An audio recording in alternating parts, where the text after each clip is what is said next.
வணக்கம். கல்யாண நாளே சாப்பாடு தாங்க விசேஷம். இப்போ நம்ம கல்யாண வீட்டு சாப்பாடு சீரீஸ் பார்க்க போகிறோம். முதல் எபிசோடாக கடலைப்பருப்பு பாயசம் எப்படி செய்கிறதுன்னு பார்க்கலாம். வர்ற வாரங்களில் கல்யாண வீட்டு சாப்பாட்டில் உள்ள ஸ்பெஷல் டிஷ்ஷஸ் பற்றி சொல்கிறேன்.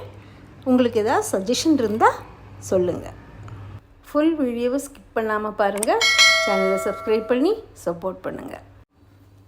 ஒரு பவுலில் 1 கப் கடலைப்பருப்பு எடுத்துகிட்டு அதை வாஷ் பண்ணிவிட்டு அதில் கொஞ்சம் தண்ணி விட்டு ஒரு 20 மினிட்ஸ் ஊற விட்டுக்கோங்க. கடலைப்பருப்பு நல்லா குழைய வேகணும். அதனால் குக்கர் எடுத்துகிட்டு அதில் 2.5 கப் தண்ணி ஊற்றி 2 ஸ்பூன் ஜவ்வரிசி போடுங்க. இது கூட நம்ம முதலே ஊற வச்சுருந்தோம்ல அந்த கடலைப்பருப்பையும் எடுத்து அதில் போட்டுக்கோங்க. குக்கரை மூடிட்டு ஒரு 8 விசில் வர வரைக்கும் விட்டுக்கோங்க. வேக வச்ச பருப்பை நம்ம எந்த பாத்திரத்தில் பாயசம் வைக்க போகிறோமோ அதில் மாற்றி வச்சுக்கோங்க. பாயசத்துக்கு கடலைப்பருப்பு இப்படி முழுசாக இருக்கக்கூடாது. அது நல்லா குழைவாக இருக்கணும். அதனால் ஒரு மேஷர் வச்சு நல்லா மேஷ் பண்ணிக்கோங்க. எப்போவுமே பாயசம் வைக்கிறதுக்கு கொஞ்சம் கனமான பாத்திரத்தை எடுத்துக்கலாம். அப்படி எடுத்தால் தான் அடி பிடிக்காமல் இருக்கும். மேஷ் பண்ணும்போது கட்டியாக இருந்துச்சுன்னா கொஞ்சம் தண்ணி விட்டு இந்த கன்சிஸ்டன்சி வர்ற வரைக்கும் பார்த்துக்கோங்க. பாயசத்தோட ஸ்வீட்னஸுக்காக நம்ம வெல்லம் எடுத்துக்கிற போகிறோம்.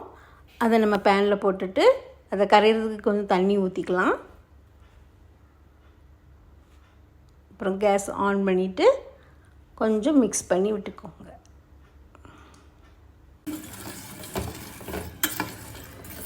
கொதிக்க ஆரம்பித்த உடனே இடையிடையே கொஞ்சம் கிண்டி விட்டுக்கோங்க. எல்லா சர்க்கரையும் நல்லா கரைஞ்ச உடனே நம்ம அதை ஃபில்டர் பண்ணி அந்த கடலைப்பருப்பில் ஊற்றிக்கலாம்.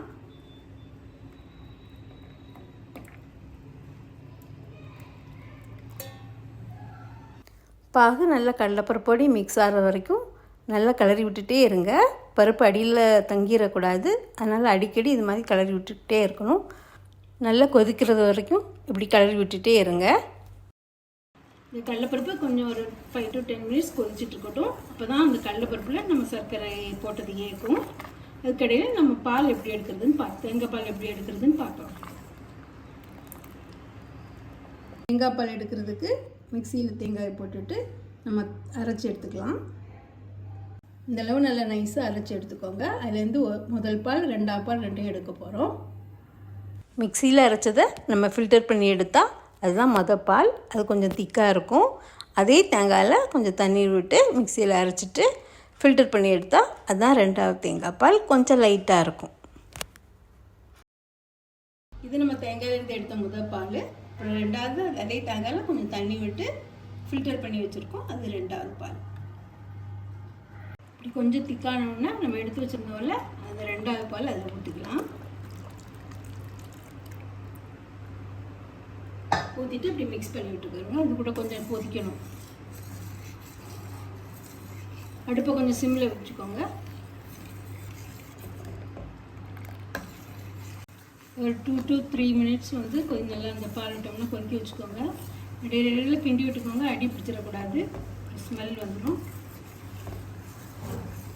நம்ம முதல் எடுத்து வச்சுருந்தோம்னா அந்த பால் அப்படி விட போகிறோம். இது விட்ட பிறகு ரொம்ப கொதிக்க வைக்கக்கூடாது. லைட்டாக ஒரு கொதி வந்தோடனே நான் ஆஃப் பண்ணிடுவேன். மிக்ஸ் பண்ணி விட்டுட்டு லைட்டாக ஒரு கொதி வர தான் வெயிட் பண்ணுவேன். லைட்டாக கொதி வந்தோடனே கேஸ் ஆஃப் பண்ணிவிட்டு ஏலம் சுக்கு பவுடரை போட்டுக்கோங்க. இதுக்கப்புறம் நம்ம அண்டி கிஸ்மிஸ் வறுத்து போட போகிறோம்.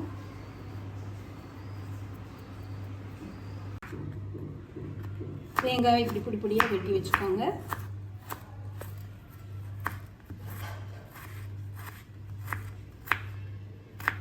வறுக்கிறதுக்கு கொஞ்சம் நெய் ஊற்றிட்டு இந்த பொடி பொடியாக கட் பண்ணி வச்சுருந்த தேங்காயை நம்ம அதில் போட்டு வறுக்கலாம். இந்த பொடி பொடியாக நெய்யில் வறுத்தா தான் அந்த ஸ்மெல்லும் நல்லாயிருக்கும். நம்ம சாப்பிடும்போது கையில் வாயில் கடிவிடும். நல்லா டேஸ்டியாக இருக்கும். அது எல்லாருக்கும் ரொம்பவே பிடிக்கும். இந்தளவு தேங்காய் சிவந்து வந்தோடனே அதை நம்ம பாயசத்தில் கொட்டிடலாம். அதே நெய்யில் கேஷ்யூ நட்ஸ் போட்டுக்கலாம்.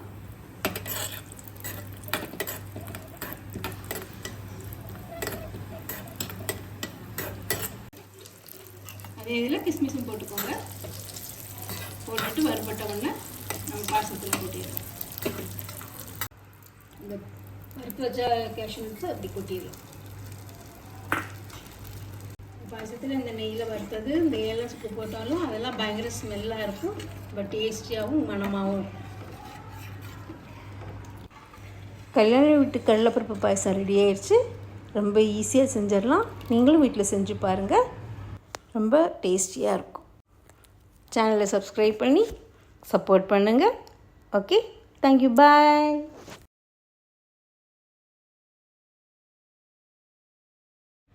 நெக்ஸ்ட் வீடியோவில் வேறு ரெசிபி பார்க்கலாம். Please like, share and subscribe.